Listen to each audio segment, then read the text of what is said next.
Estate industry से जितने भी बिजनेसेस लिंक थे, जैसे आपके कंस्ट्रक्शन का बिजनेस है, यहाँ पे डेली वेजर्स है, उनके ऊपर भी काफी बड़ा इम्पैक्ट आया है। अब अगर हम इस चीज को अंडरस्टैंड करना चाहेंगे ये रियल एस्टेट इंडस्ट्री पे इतना ज्यादा इम्पैक्ट क्यों आया, क्योंकि बाकी जो इंडस्ट्रीज हैं वो भी तो अपने नॉर्मल एक पेस पे चल रही है, थोड़ा सा इम्पैक्ट हर एक पे आया है। लेकिन ऐसा नहीं है कि जिस तरह रियल एस्टेट इंडस्ट्री बिल्कुल बैठ गई है, बाकी इंडस्ट्री इतनी इम्पैक्ट नहीं हुआ। तो अगर इसको चीज को हम अंडरस्टैंड करें तो एक बाइंग पावर होती है जो आपकी कहलाती है कि एक कस्टमर है या एक जो इन्वेस्टर है वो कितनी अमाउंट इन्वेस्ट कर सकता है एक प्रॉपर्टी के अंदर, क्योंकि प्रॉपर्टी एक छोटी इन्वेस्टमेंट नहीं होती, बड़ी इन्वेस्टमेंट होती है। उसके लिए अगर आपके पास बाइंग पावर स्ट्रांग नहीं है तो फिर आप अपनी इन्वेस्टमेंट नहीं कर सकते। अब एक पाकिस्तान में एक बंदे की बाइंग पावर जो है वो दो चीजों पर डिपेंड करी होती है, एक तो हम इन्फ्लेशन कहते हैं, एक को हम रिसेशन कहते हैं। अब इन्फ्लेशन आगे दो फैक्टर्स के ऊपर डिपेंड करती है, कुछ एक्सटर्नल फैक्टर्स होते हैं जो हमारे कंट्रोल में नहीं है, इंटरनेशनल मार्केट की वजह से या पाकिस्तान के ऊपर भी उसका इम्पैक्ट आता है। और एक इंटरनल फैक्टर्स होते हैं जो कि हमारे इंटरनल मसले हैं, कुछ ऑपरेशनल मसले हैं या हमारे अपने फाइनेंशियल मसले हैं, उसकी वजह से हमें वो इन्फ्लेशन में फेस करने पड़ते हैं।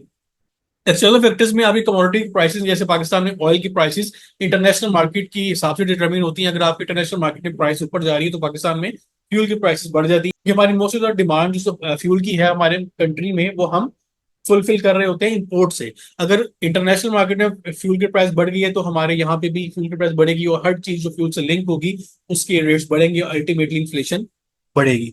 एक्सचेंज रेट है जो कि डॉलर और रुपी का जो एक एक्सचेंज रेट है उसके अंदर अगर इन्फ्लेशन आती है, उसमें अगर कोई रुपी जो है वो उसकी वैल्यू कम होती है तो उसका भी इम्पेक्ट आता है।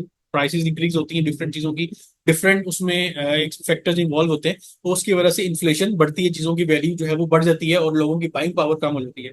सप्लाई, अगर आप कुछ चीजें हैं जैसे इंपोर्टेड रॉ मटेरियल है जो आपने यहाँ लोकल प्रोडक्शन में इस्तेमाल करना है, वो अगर आपको वहां से रिसीव नहीं हो रहा in time due to many factors, या आपकी ट्रेड रिस्ट्रिक्शन हो सकती है, कोई भी रिस्ट्रिक्शन हो सकती है, उसकी वजह से यहाँ पे आपकी डिमांड उतनी ही है, सप्लाई और डिमांड में जो गैप आएगा फिर आपकी वहां पे बाइंग पावर कम हो जाएगी। अभी बाइंग पावर कॉन्सेप्ट एक ब्रॉडर कॉन्सेप्ट है, इसको मैं सिर्फ समराइज करके आपको बता रहा हूँ। इसी तरह कुछ इंटरनल फैक्टर जैसे बजट का डेफिसिट है, आपको जितनी कलेक्शन चाहिए उतनी आपको रिसीव नहीं हो रही, कुछ ज्यादा पब्लिक जो है प्रोजेक्ट स्टार्ट कर लिए, बड़े प्रोजेक्ट स्टार्ट कर लिए गवर्नमेंट ने, इसकी वजह से कैश डेफिसिट आया, उसको पूरा करने के लिए गवर्नमेंट क्या करती है, टैक्स मईयर्स इंट्रोड्यूस करवाती है, नए नए टैक्स इंट्रोड्यूस करवाती है। जिस तरह इस फाइनेंस एक्ट 2024 में इंट्रोड्यूस करवाए गए आईएमएफ की कंडीशंस के मुताबिक कि जितने भी टैक्सेस हैं उनको मैक्सिमम बढ़ा दिया जाए बजट डेफिसिट को कम करने के लिए। सेकंड, पॉपुलेशन ग्रोथ है, आपकी जितनी भी जो एक पॉपुलेशन है पाकिस्तान की वो बड़ी तेजी से बढ़ रही है। अब जैसे जैसे पॉपुलेशन बढ़ेगी डिमांड बढ़ेगी, लेकिन उस हिसाब से सप्लाई नहीं बढ़ रही, तो हमारी मार्केट में इन्फ्लेशन पीक पे जाएगी।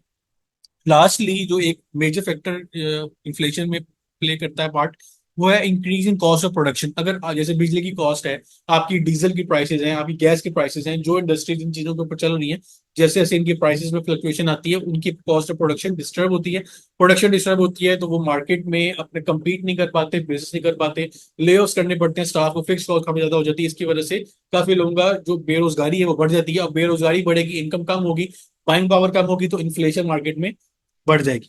अब दूसरी तरफ अगर हम देखें, इन्फ्लेशन अगर एक लॉन्ग टर्म पीरियड के लिए चले, कि एक थोड़े टाइम की रिसेशन इन्फ्लेशन होती है, एक अगर इन्फ्लेशन आपकी प्रोलॉन्ग हो जाए तो वो फिर रिसेशन में कन्वर्ट हो जाती है। रिसेशन का सबसे पहला जो सोर्स है वो प्रोलॉन्ग इन्फ्लेशन है। इन्फ्लेशन अगर आपको एक खास मुद्दत से ज्यादा पीरियड के लिए अगर किसी मुल्क को फेस करनी पड़ती है तो फिर वहां पे रिसेशन का पीरियड स्टार्ट होता है। रिसेशन बेसिकली होता है स्लो इकोनॉमी। स्लो इकोनॉमी का मतलब है कि आपकी इनकम लो है, क्योंकि मार्केट में जॉब्स नहीं है, इनकम जनरेट नहीं हो रही, जो जॉब्स हैं वो हाई पेइंग नहीं है, उनमें पे कट्स इंट्रोड्यूस करवा दिए गए हैं, तो बाइंग पावर कम हो गई, स्लो इकोनॉमी हुई, कैश मूव नहीं हो रहा, लोगों ने अगर पैसे रखे भी हो तो अपने बैंक अकाउंट के अंदर रखे हुए, क्योंकि इन्फ्लेशन की वजह से मार्कअप रेट ज्यादा है, तो वो ये प्रेफर करते हैं कि हम कहीं इन्वेस्ट करने की बजाय उसको बैंक पे रखें और प्रॉफिट अर्न करें। कैश की जो मूवमेंट है वो थोड़ी हो जाती है, जिसकी वजह से आपकी बाइंग पावर डिस्टर्ब होती है, और जो इन्वेस्टर है उसका कॉन्फिडेंस लूज हो जाता है कि मार्केट में जो एक बंदा इन्वेस्ट करके बैठा है प्रॉपर्टी में, उसका मकसद ये है कि प्रॉपर्टी को बेचे और गेन अर्न करे। लेकिन अगर उसको गेन उसमें से रिसीव नहीं होगा, उसकी वैल्यू वो नहीं लगेगी जो वो चाह रहा है, तो प्रॉपर्टी को वो भी होल्ड करेगा, वो नहीं बेचेगा। इसकी वजह से फिर आपका इम्पैक्ट आ जाता है रियल एस्टेट इंडस्ट्री में, क्योंकि ये हाई इन्वेस्टिंग एरिया है पाकिस्तान में। इतने भी लोग हैं वो काफी एक सोच विचार करके एक पैसे जमा करके फिर करते हैं। अगर किसी के पास इतने पैसे नहीं है कि वो इन्वेस्टमेंट करे, तो ज्यादातर क्यों प्रेफर करते हैं कि हम इन्फ्लेशन रिसेशन में अपनी बेसिक नीड्स पूरी कर लें, प्रॉपर्टी की इन्वेस्टमेंट तक भी जाती है जब इकोनॉमी नॉर्मल कंडीशन में चल रही हो।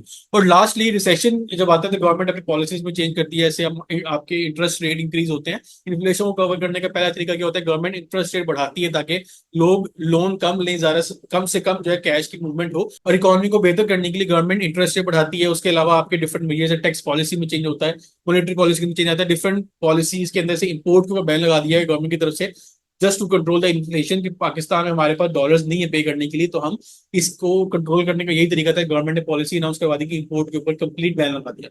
अब इन सब चीजों की वजह से अल्टीमेटली इम्पैक्ट क्या आता है, एक आम आदमी की बाइंग पावर के ऊपर। बाइंग पावर नहीं होगी तो वो इन सारे टैक्सेस के साथ साथ इन जो बाकी मसले हैं फाइनेंशियल क्राइसिस के, वो रियल एस्टेट में इन्वेस्टमेंट कैसे करेगा। और रियल एस्टेट इंडस्ट्री जो है वो बिल्कुल आपकी तबाह हो गई इसी वजह से कि फाइनेंशियल क्राइसिस, टैक्स की ज्यादा जो एक रेट्स हैं वो बढ़ा दिए गए। उसके बाद जितने भी आपके जो एक नॉर्मल बिजनेसेस थे जो इन्वेस्टमेंट करते थे रियल एस्टेट के अंदर, वो नहीं कर पा रहे, वो अपने स्टाफ को ले ऑफ कर रहे हैं। तो इन सब चीजों की वजह से आपका रियल एस्टेट सेक्टर जब बुरी तरह मुतासर हुआ है। तो ये जी एक डिटेल वीडियो थी रिगार्डिंग रियल एस्टेट इंडस्ट्री, क्या वजह है कि रियल एस्टेट इंडस्ट्री को इतना नुकसान फेस करना पड़ा। आपसे रिक्वेस्ट है कि प्लीज चैनल सब्सक्राइब करें, वीडियो को लाइक और शेयर करें ताकि आप तक रीसेंट अपडेट्स इन टाइम नसीब होती रहे। इंशाल्लाह नेक्स्ट वीडियो में नए टॉपिक के ऊपर डिस्कशन होगी। अपने ख्याल रखिएगा। अल्लाह हाफिज।